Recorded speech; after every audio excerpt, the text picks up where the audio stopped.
Vážení priatelia, a je to druhá časť 200 sekúnd s Mojsejom. Práve mi praskla nie blana, ale struna. Ban nemá.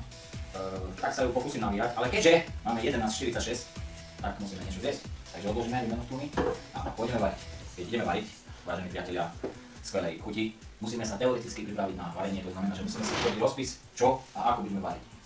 Najlepšie je si zakúpiť takúto tabuľu, najlepšie v bazári, po niekom, a vybrať si jednu fixku a napísať si. Keďže dneska moja finančná situácia mi dovoluje, Polinky sú tu, za eur 50, 70, 90, 3 eur, tak to je 100 korún. Čiže máme spolu 100 korún. 100 KČS. Korún československých.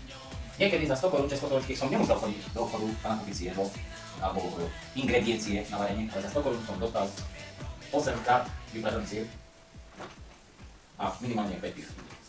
To bolo kedysi, svoje piva som si už vypil, aj svoj súd, alkohol som si v tomto živote už vypil, takže toto už sme škrtli, vypražené síry sme škrtli, 100 korún sme škrtli, máme už len 3 eurá.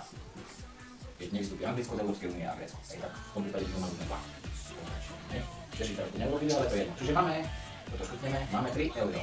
Za 3 eurá si môžeme čo dovoliť. No. Keďže včera sme jedli zemiaky, tak dneska budeme jesť tarhoňa. A stále sa dá najesť, takže netreba nič k tomu. Čo nájdete k tomu, keď máte napríklad nejaké kare, urobíte si na šampiňoch a tak ďalej. Ale my sa budeme venovať primárne tarhoňi, pretože tarhoňu musíte vedieť urobiť. Nie každý uvádza tarhoňu, ako sa robí. Tarhoňa stojí 0,99 centov a vyzerá takto, vážení páni a dámy a páni. Ďalší vstup, ako to budeme pripravovať, si ukážeme za malú chvíľku po reklame mojej najnovšej kuchyni od značky ICA. Čiže ICA. ICA, pári, pečie, všetko, aj tarhoňu. Za chvíľu sme tu. Reklama! Teraz, iba teraz! Práve v tejto chvíli akcia Tatranská šuška 0,35 centov. V sobotu a v stredu, nezabudnite, iba v sobotu a v stredu. Koniec reklamy! Do páňvy nalejeme kúštičku oleja a vysypeme na ňo harčičok alebo hrnček čajový tarhoní. Dobre premiešame. Vážení priatelia, vidíte, už je to hnedé. A teraz prichádza ten akt, kedy to zalievame vodou. Nezabudnite trošku posoliť. Hop a zaj, kameraman for. Takže, opakovanie je matka múdrosti, ako povedal Julius Fučík. A 2 hrnčeky vody, tej, do ktorej sme sypali tarhoňu, máme naliatu a pekne tarhoňa sa vyvrie v tejto vode. Naberie do seba obsah a potom uvidíte, čo z toho vznikne. A takto krásne nám pomaly dochádza. Krásne vyviera a nasáva do seba ako pán pijáček vodu.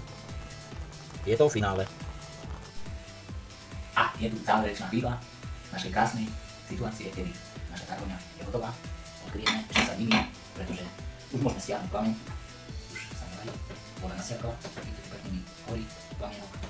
A takto vyzerá finálny produkt tarhoňa od Mojseja. Keď máme dobrého suseda, nič nie je lepšie pre samotárov, zaklopeme a povieme, mám tarhoňu a keďže je rok hesla pomáhaj blížnemu, susedovi zvlášť, tak popýtame od neho jednu porciu nejakého doplnku, najlepšie mesového. Dobrú chuť. A finálna podoba našej modernej tarhone so susedovými peknými plátkami mesa na šampiňónoch. Ďakujem, sused, dobrú chuť. A túto reláciu sponzorovala káva Zavadza Piccolo. Už len bicykel. Aj.